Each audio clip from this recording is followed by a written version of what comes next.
I'm Susan Grissom with Grissom Law. We're located in Johns Creek, Georgia. I'm an attorney licensed to practice in the state of Georgia. We're focused in the areas of estate planning, uncontested probate, and small business law. And today I want to talk just briefly about what's the difference between a wills-based and a trust-based plan. In our practice, we refer to wills-based and trust-based planning on a frequent basis with our clients, and we always ask them which is their preference and what are their goals. So I wanted to just touch base on what the differences are. In both instances, whether we're doing a wills-based plan or a trust-based plan, we're going to have a last will and testament, we're going to have a financial power of attorney, and we're going to have an advance directive for health care. The differences then come in. If we're doing a trust-based plan, we're going to have a trust or numerous trusts, depending on what our goals are and what we're trying to do.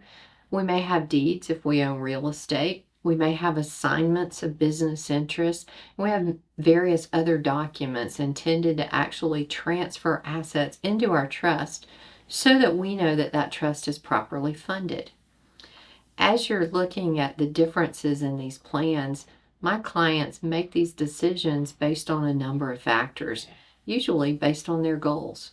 If your goals are for efficiency, if your goals are for privacy, or if your goals are for the ability for someone to care for you during incapacity, you might opt to go with a trust-based plan.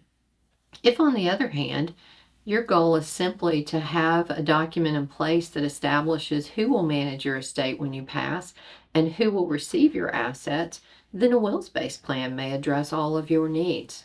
Some of my clients will opt for wills-based plans versus trust because they don't want to do the extra legwork that's involved in establishing the trust and funding it properly. And I try to have these conversations frequently with clients because these things matter. If you establish a trust and you don't go through with the funding process, a probate still may be necessary. And one of the reasons that we typically see trust-based planning is to avoid the probate process. As you're looking at your options and you consider whether wills-based or trust-based is right for you, knowing what your goals are very important. If your goals are ease, efficiency, avoidance of any court processes, the ability for someone to manage your estate during terms of incapacity, then you should evaluate a trust-based plan. If, on the other hand, you simply wish to name guardians for children, to name who's going to settle your estate, and to name your beneficiaries, a wills-based plan is probably a perfect fit for your situation. Both can be very beneficial. Both can provide for how your beneficiaries are going to receive their assets upon your death, and both can establish rules around that as well as protection for those children or family members who might have special needs. In both instances, you can do all of these things. It's really a matter of what your goals are. If we can help you, give us a call.